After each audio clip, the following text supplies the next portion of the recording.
All right, this week we're going to learn about neutralization equations.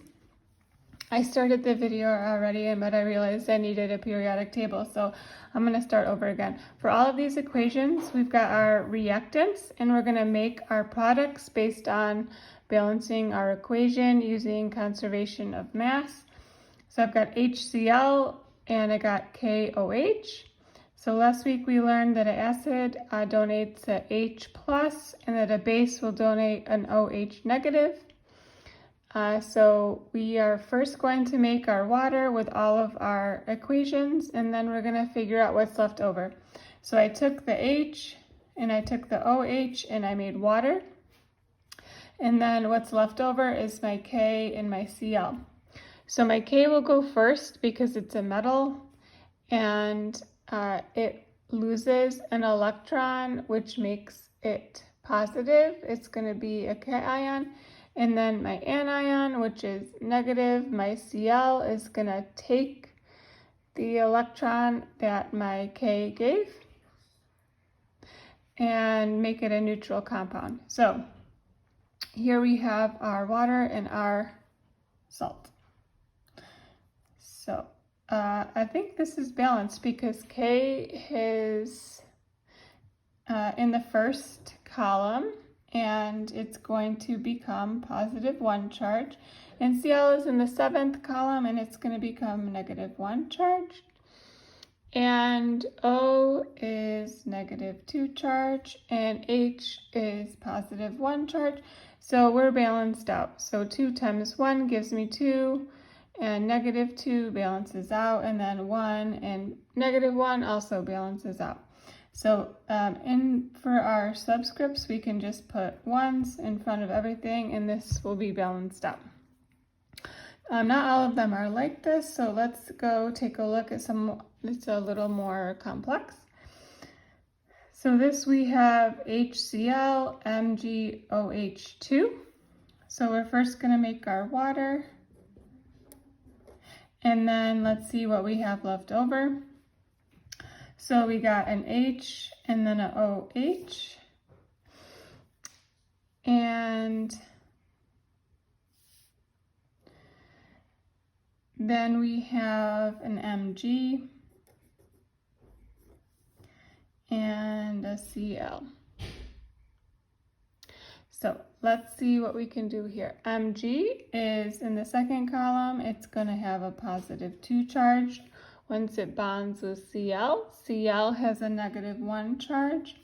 So in order to get this balanced, we, just like when we were making compounds at the beginning of the year, we're going to crisscross over our charges.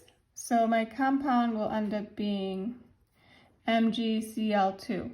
But I need 2 Cl's on both sides of my equation. So I'm going to put a 2 in my coefficient here. So MgCl2 is one of our compounds. I have 2 Cl's on this side, 2 Cl's on this side. I have 1 Mg on this side, 1 Mg on this side. So I'm going to put a 1 here, and then let's go back and see about our H2O. So this 2 gets distributed for the H and the O. So there's 2 O's, 2 H's, and I have 2 H's here. So I have 4 H's on this side and 2 O's, but I only have 2 H's and 1 O on this side. So I need to multiply this thing by 2. So now I have 4 H's and 2 O's. Let's check our work. So 2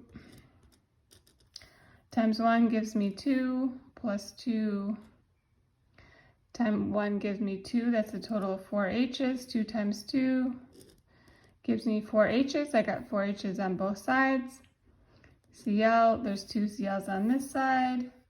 There's 1 times 2 Cl's on this side. I have 1 Mg on this side, 1 Mg on this side.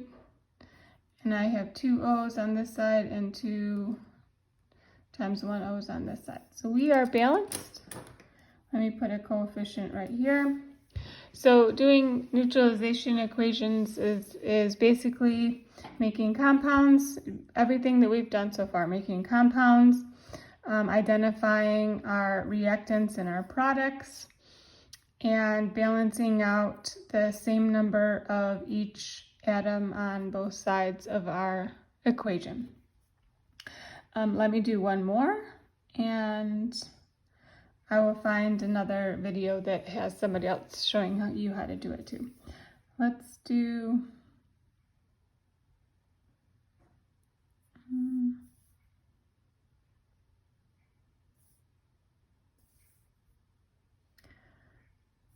this one. So I know that one of my products is going to be water, and that my other product is going to be what's left over, so Ca. Ca is in the second column, so it'll have a +2 charge, and it's a metal, so it will come first in my compound. And then I have SO4. This guy, he's gonna come together. So the reason I know this is because my OH gets pulled out and my H gets pulled out to make my water. So I know that whatever is left over is gonna be what goes with my other compound. So let's check out. I have 2 H's here, I have 2 H's here. So I definitely am going to need to put a subscript in front of my compound. And then I have 2 O's here, and I have 2 O's here, so that's balanced. My Ca is a +2 charge, and my SO4, I'm going to need to look this up.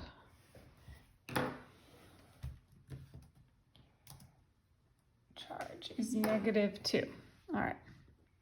So I will list some of these compounds, these charges. You don't need to know what that is, so I will give you a list of what they are. So when you go to balance your equations, you have it handy. So a +2 and a -2 cancel out, so this is going to be a neutral atom. And since I have 1 Ca and 1 Ca and 1 SO4 and 1 SO4 on this side, we are balanced. So put a 1 in front of here, and that's what it looks like.